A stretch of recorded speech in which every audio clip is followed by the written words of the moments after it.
great mysteries of ancient history. In the early 2nd century AD, a Roman legion vanished from the historical record. For nearly 1,900 years, the fate of Rome's Ninth Legion Hispana has haunted history. They weren't just soldiers. They were legends, the iron fist of the empire. Open the gates! Caesar! Double time! March! And then they vanished. No graves, no survivors, no records. Theories filled the void, annihilated in Judea, lost in Armenia, or quietly erased by the Senate, yet none ever fit, until 2025. That year, an AI-assisted discovery in the Scottish Highlands. It's standing on a well-known archaeological feature in the Historic Environment Record called Camp Hill, and it's been identified after investigation as a Roman marching camp. Unearthed chilling evidence that rewrote Roman history. In this video, we'll uncover how artificial intelligence solved Rome's darkest military mystery, and why the truth is more unsettling than anyone imagined. A legion built for glory. The story of the Ninth Legion begins not in its mysterious disappearance, but in its dazzling rise. To understand why the fate of this legion has haunted historians for centuries, you first have to appreciate what it meant to be a soldier of Legionae Hispana.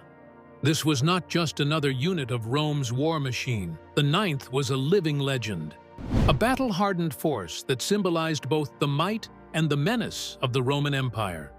Formed during the late Republic, the Ninth traced its roots back to Julius Caesar's brutal campaigns in Gaul. Caesar himself relied on the Ninth as one of his key strike forces, hurling them into the blood-soaked fields where Rome carved its empire out of tribal Europe. They marched under his direct command during the Gallic Wars, earning their reputation for endurance and ferocity.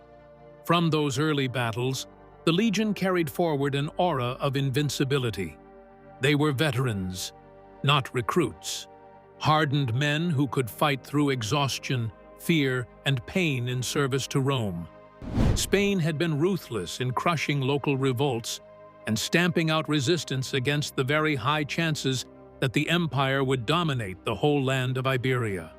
Here, too, along the banks of the Rhine, stood Rome's frontier against the encroachments and invasions of the Germanic tribes that tested the frontier line every year. Every campaign made up one more anecdote, adding to the legend.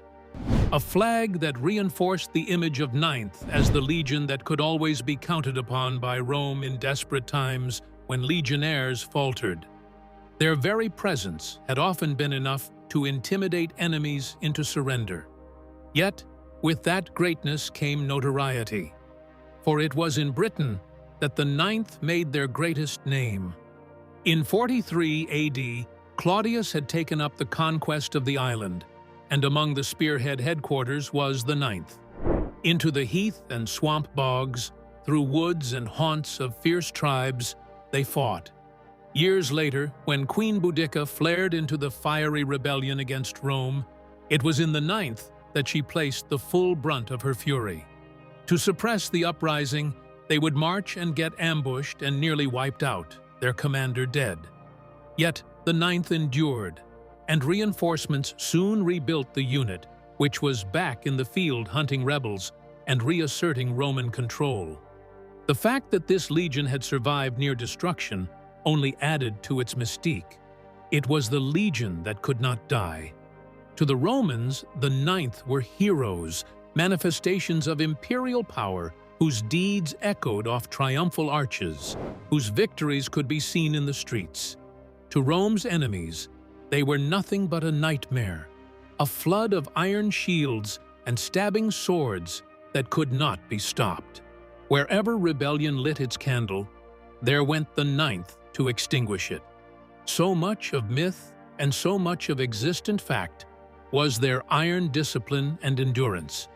The weight of its reputation, however, bore heavily upon them. For nearly 200 years, the Ninth Legion had represented the very spirit of Rome's expansionism. They were agents of conquest, the razor tip of imperial ambition. Great expectation was held of them, and every expectation brings weakness. The hush that fills one with conjecture is louder than 1,000 voices when such a legion disappears from the fold. For the empire could accept the loss of men. It could no longer countenance the loss of face.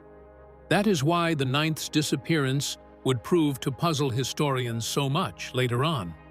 It was actually in keeping with Rome's policy of marking the fallen legions with monuments and public mourning, then even turning defeat into propaganda. This loss of 3 legions in the Teutoburg forest in 9 CE would be remembered for generations. But save the Ninth, there was nothing. No gravestone, no funeral inscriptions, no mention in the annals of the Senate. Erased was simply the legion that stood by Caesar himself, marched under Claudius, and outlived Boudica. That is an absolute contradiction. On the one hand, the ascendancy of the Ninth to the rank of one of Rome's greatest legions. On the other, its total failure to keep any echo of existence. Thus, the fate of these legions is among history's darkest enigmas. Their story begins in glory. In silence, it ends. Indeed, a silence has even posed the question to generations: how does one build a legion for immortality and then allow it to sink into the discolored pages of history? But even the most decorated legion can be erased when the empire itself fears the truth. The vanishing from history. The rise of the Ninth Legion was nothing short of extraordinary. But just as their record seemed destined for immortality, the traces of their existence begin to thin and then vanish completely. What happened between their celebrated campaigns and their sudden disappearance is one of the greatest puzzles of ancient history. And it isn't only the loss of men that baffles historians, it is the loss of memory. Rome, an empire obsessed with records, stone inscriptions, and commemoration, somehow allowed one of its most storied legions to evaporate from the historical record. The first hints came not from grand monuments, but from something deceptively mundane: bureaucratic paperwork. Roman officials kept meticulous rosters of which legions were stationed where. For an empire that stretched across 3 continents, these lists were not trivial. They were the skeleton of its military machine. Yet sometime between 117 and 120 CE, Legio IX Hispana stopped appearing. Their name was simply absent from documents that otherwise catalogued the empire's forces with precision. At first, some scholars assumed this was an error, a missing line in the vast machinery of empire. But then, the absences multiplied.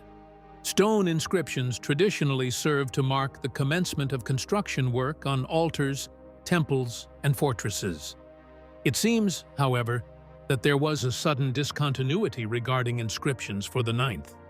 Where such honors should have been, there was instead silence. The gaps became glaringly persistent. It was as if an intentional decision had been taken not to write in the name. Far from it being an aberration, it really became a pattern.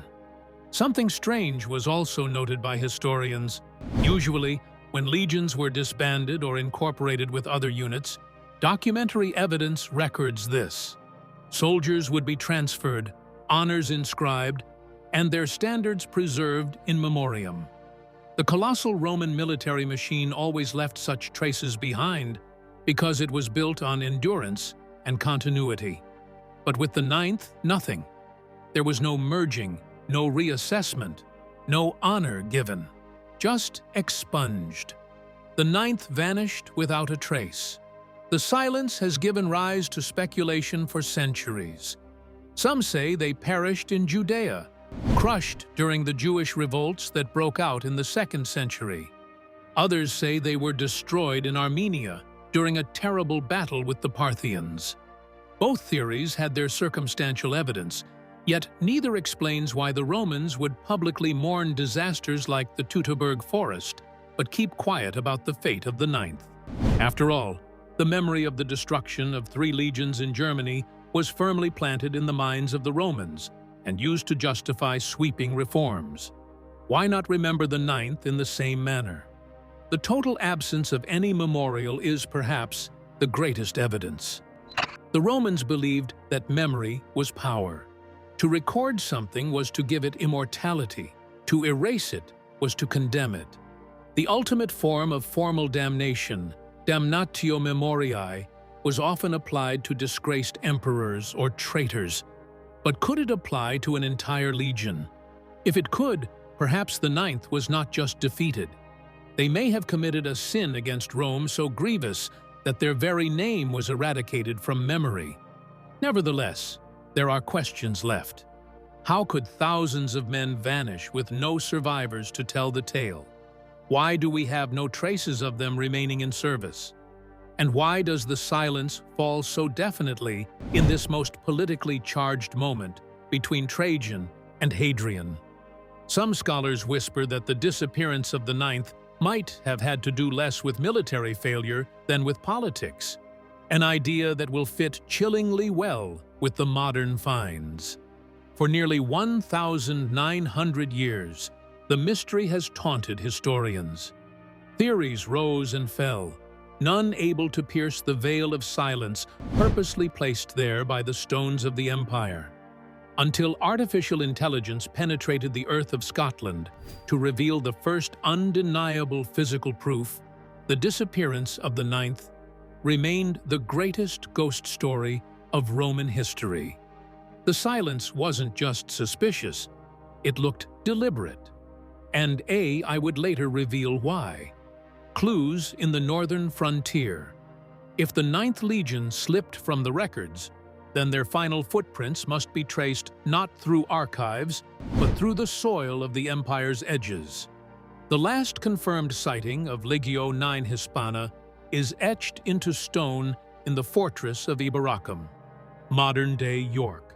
Around 108 CE, an altar bearing their name was discovered during excavations there, a simple dedication that might have seemed ordinary at the time. Today, it stands as the final undeniable marker of the Ninth's existence. After that, the trail runs cold. But the context of Iberacum reveals a great deal. York was no provincial backwater. It was a keystone of Rome's occupation in Britain, a bustling military hub with warehouses, temples, and a formidable fortress built to house thousands of troops. From here, legions launched expeditions north into the lands of the Caledonians, tribes that Rome never fully subdued. These highland warriors fought with guerrilla tactics, using forests, bogs, and jagged ridges as their allies. Roman patrols that ventured too far often vanished without a trace. It was into this treacherous frontier that the Ninth marched. Historians are inclined to think that renewed disturbances enveloped the tribes to the north between 117 and 120 CE. By this time, with Hadrian as emperor, Rome felt the necessity to secure its northern borders. The Ninth, a very battle-hardened and feared legion, would be the obvious choice to spearhead the campaign into Caledonia.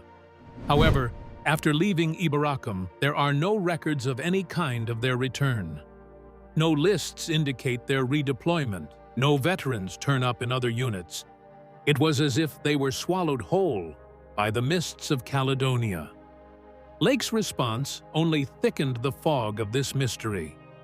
By 122 CE, just a few years after the Ninth had disappeared, the emperor ordered a vast defensive structure, Hadrian's Wall. It ran almost straight from coast to coast. This was not to be an expansion of the empire, but a withdrawal. Instead of moving ahead into Scotland, the Romans were now concerned about holding the line on the retreat, a remarkable turnaround for a conquering empire. There are some scholars who contend that Hadrian did know rather precisely what had happened to the Ninth. They argue that the wall was less a statement of territorial possession and more a tombstone sealing off a land that had consumed an entire legion. And it is here that Roman military customs complicate matters. Landmarks for the bodily loss of the legion, monuments, decrees of grief, etc., were ever present when an entire Roman legion was lost. The utter and tragic loss of Varus and his 3 legions in the Teutoburg forest was consigned to the Roman consciousness with anguish and rage. But in this instance, not a word was said. Why? Could it be that the Ninth had met with an ignominious defeat that Rome was loath to admit? Or was its disappearance strategically advantageous, a cause to be kept more under wraps than openly lamented? And yet, the quest to find that answer carries on within northern Britain in the folds and crags of the landscape by archaeologists. A mere scattering of evidence concerning Roman camps well into the interior of Scotland would indicate those expeditions to have been ambitious. Fragments of a story, charred timber, burned watchtowers, stray hobnails from Roman boots patrols that ventured too far, fortlets overwhelmed by sudden violence. And each discovery adds fuel to the growing suspicion that the Ninth may have come to a savage end in a frontier war. But up until now, no single site has really offered hard evidence in either direction. The frontier kept hold of its dark secrets well, veiled in peat bogs, dense forests, and the silence of centuries. It was left to speculation for generations concerning the fate of the Ninth. Did they march north and never return? Did they splinter, their survivors folded into other units, their name intentionally erased? Or did the Senate cover up a disaster too politically dangerous to admit? But what happened beyond the wall would remain hidden until AI peeled back the Earth itself. The AI breakthrough of 2025. For centuries, the fate of the Ninth Legion remained sealed beneath soil, stone, and speculation. But in 2025, the silence cracked, not by accident of chance digging, but by the precision of artificial intelligence. The discovery did not come from a battlefield archaeologist hunting Roman ghosts. It came from a drone programmed to map glaciers and Bronze Age settlements in the Cairngorm Mountains of northeastern Scotland. The mission had nothing to do with Rome.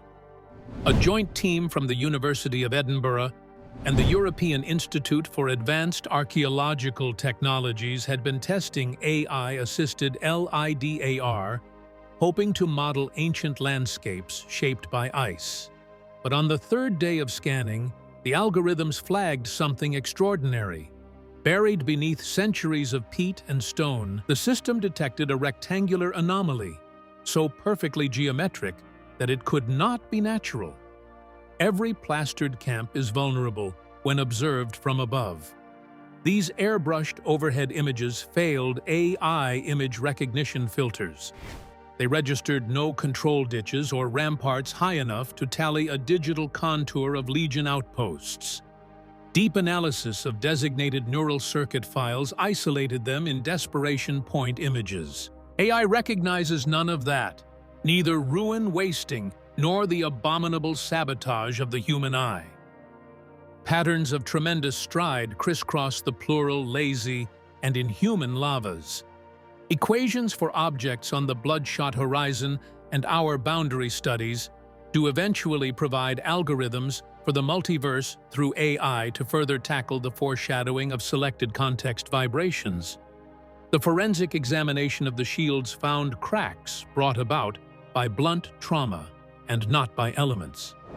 The tips of the pila had bends that indicated they had been thrown across the ground and then trampled over. The hobnail traces were wrenched out of the soles of boots, as if bodies had been stripped in haste. Evidence upon evidence pointed towards a sudden, catastrophic assault. They had not just disappeared, The Ninth Legion had been ambushed, encircled, and annihilated. News of the find spread quickly. A draft academic paper describing the Cairngorm anomaly was being circulated to peer reviewers under the radar. But before long, the news seeped out. All over the world, loud headlines roared, "Lost Roman Legion found, and it died alone." As far as the public was concerned, it was an archaeological miracle. To estimates, it was the shockwave confirming what many suspected, yet never proved. The Ninth's disappearance had not been administrative, but apocalyptic. More than military defeat, the camp spoke of all that was left of the Legion's history. Its strange layout, with the hasty ditches, the irregular spacing of defensive stakes, suggested that the legionaries knew they were surrounded and attempted to improvise a final stand. They weren't preparing for a march the next day. They were preparing to die. That grim realization loomed over every artifact lifted from the soil. It was a last camp whose final ruins were not merely statements in earth and metal steel. He spoke of fear, desperation, and isolation. AI had peeled back almost 2 millennia of silence to show the Legion's last heartbeat, but the questions it raised were even darker. How could Rome's most disciplined soldiers see an utter fall? Were the Caledonian tribes suddenly strong enough to unite and crush a legion? Or had the Ninth been led there deliberately, abandoned to their fate, by the very empire they served? Yet the bones of the fallen told a darker story, one not of battle, but of betrayal. Betrayed by politics. The battlefield evidence uncovered in 2025 revealed how the Ninth Legion died, but not why. To understand their fate, we have to leave the windswept Scottish Highlands and step back into the marble corridors of Rome, where politics was every bit as deadly as the sword. Here, in whispers of Senate debates and half-erased inscriptions, a chilling picture begins to form. The Ninth Legion may not have simply fallen in battle. They may have been betrayed by the very empire they served. The transition from Emperor Trajan to Emperor Hadrian was one of the most turbulent moments of the 2nd century. Trajan had been the ultimate expansionist, pushing Rome's borders to their greatest extent. His generals and their legions thrived under this aggressive policy. But Hadrian, his successor, was cut from a different cloth. He saw overextension as the empire's greatest danger. His vision was defensive, not expansive. He wanted walls, not campaigns. For men like those of the Ninth, who had spilled blood across Europe and Britain for decades, this was more than a policy shift. It was a betrayal of everything they believed Rome stood for. Recent examination of long-ignored Senate records subsequently revealed by the discovery in 2025 an enigmatic passage that nevertheless seems to imply certain things.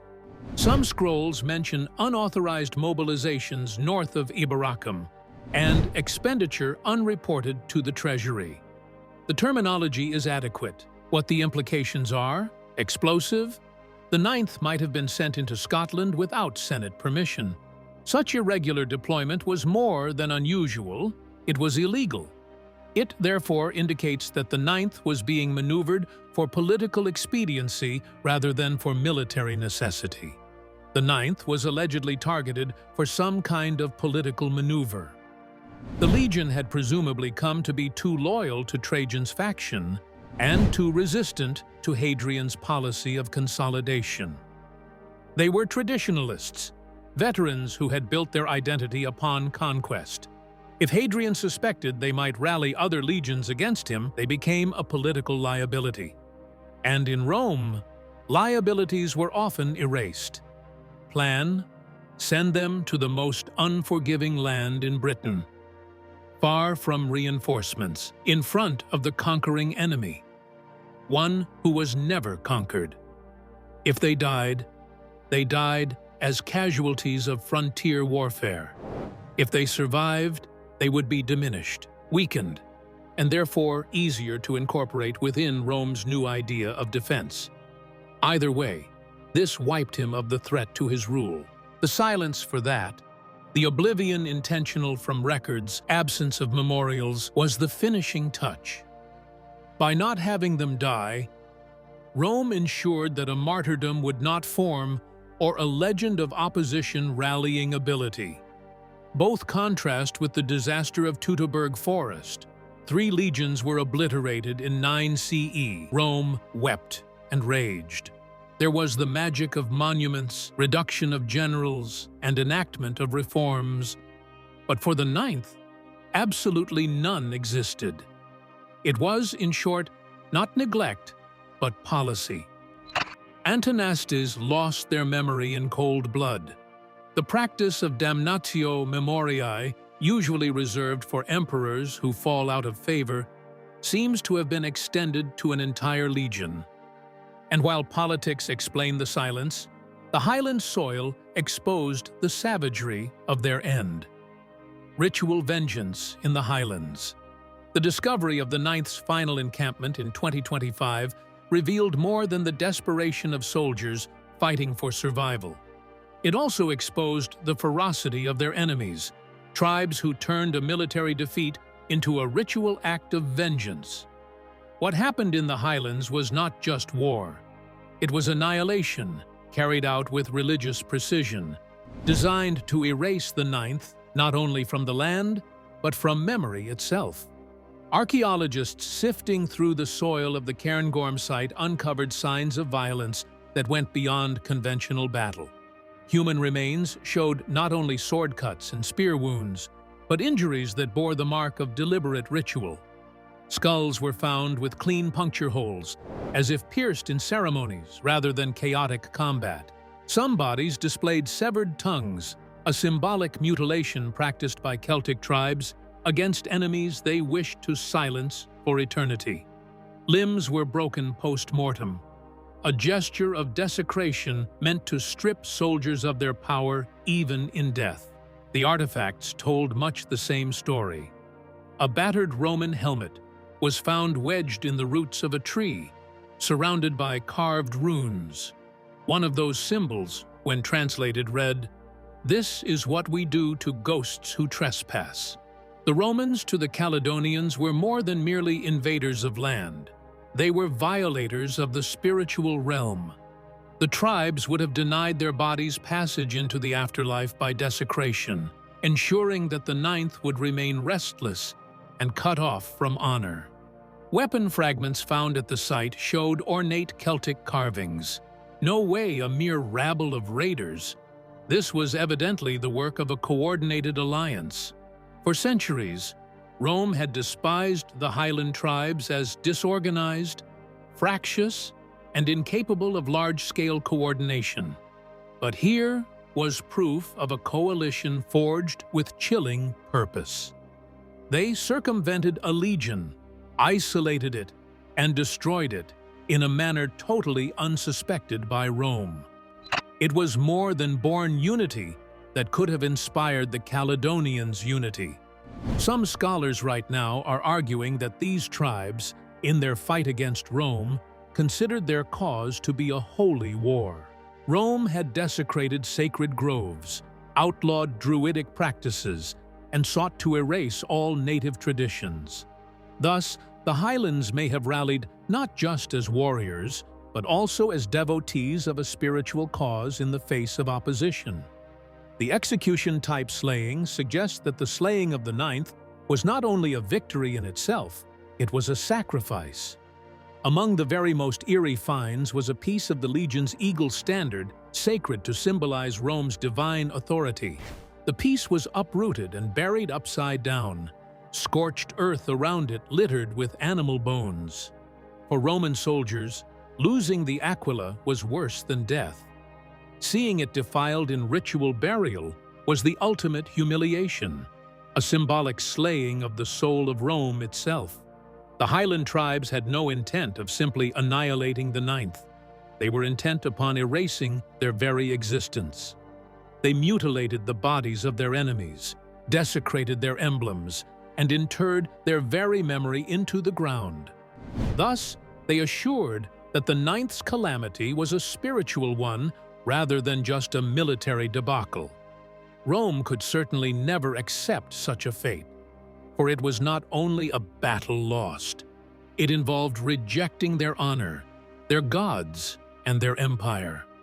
But AI didn't just expose Scotland's secrets, it forced Rome's archives to give up their own. Fallout of a forgotten legion. The AI-assisted discoveries in 2025 did more than solve a mystery. They cracked open a silence that Rome had maintained for nearly 2 millennia. For the first time, the Ninth Legion was not a ghost story, a riddle for classicists, or a line in speculative history.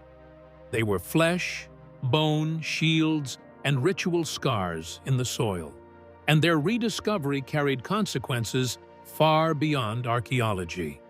In Rome's time, the Ninth's fate was hidden for reasons of pride and politics. The empire could not admit that one of its most celebrated legions had been annihilated by tribes it had branded as barbarians. Worse, the manner of their destruction, ritual humiliation, desecration of their sacred eagle, and post-mortem mutilation represented more than a defeat.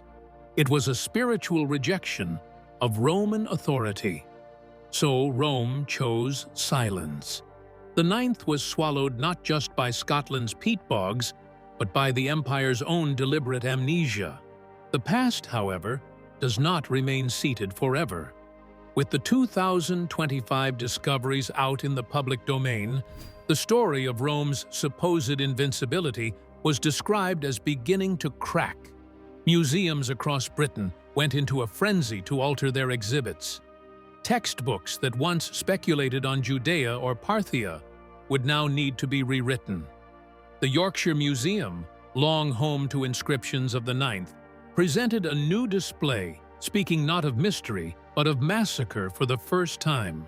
Henceforth, school children would learn that it was not a legion that vanished, but one that was deliberately expunged. Equally sharp was the political fallout from it. In Scotland, the findings were hailed as proof of indigenous resistance overcoming imperial might. For nationalist movements, the destruction of the Ninth became a rallying cry. Highland clans had succeeded where others had failed, destroying Rome's iron machine and forcing on emperor to build a wall. The narrative of military failure became, in contemporary times, the tale of resilience and identity. From Italy and elsewhere, scholars launched a renewed archival invasion.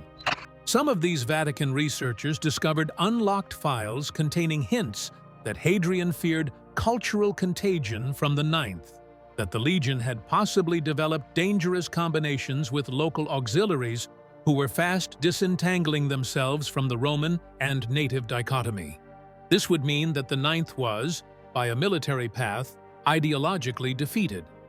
They might have begun to adopt, or to respect at least, the very customs that Rome wanted to extinguish. This was a heresy to the Senate. To Hadrian, it was grounds for their quiet extermination. Even more, it reached the modern geopolitical world. Security analysts drew uncomfortable comparisons between some of the Roman Empire's adventures in the hostile hinterland and today's superpowers losing grip on power in foreign conflicts. Memes regarding the Ninth began to circulate in NATO think tanks, dubbing it an examination of counterinsurgency failure and cultural disintegration. The ancient conundrum had turned into a litmus test for the 21st century. The descendants of the regions previously named Caledonia would feel great resonance in the discoveries. To them, the bones spoke not only of defeat for the Romans, but also of the victory for their ancestors. For them, the Ninth's erasure was a stark reminder of how imperial powers manipulate history for their purposes. What the AI revelations gave back was the validation that their forebears were not footnotes, but rather agents of history, who affected the transformation of the northern frontier of the empire. The Ninth Legion's disappearance was once history's greatest riddle. Thanks to AI, it is now history's greatest warning. Betrayed by politics, destroyed in ritual vengeance, and erased from records, the Ninth shows how even empires built on iron can crumble in silence. If this story stunned you, hit like, comment, and subscribe. Do you think the Ninth was truly sacrificed by Rome, or simply outmatched by the tribes of the North? Share your thoughts below. And don't miss the next video on screen, where we reveal another ancient mystery cracked wide open.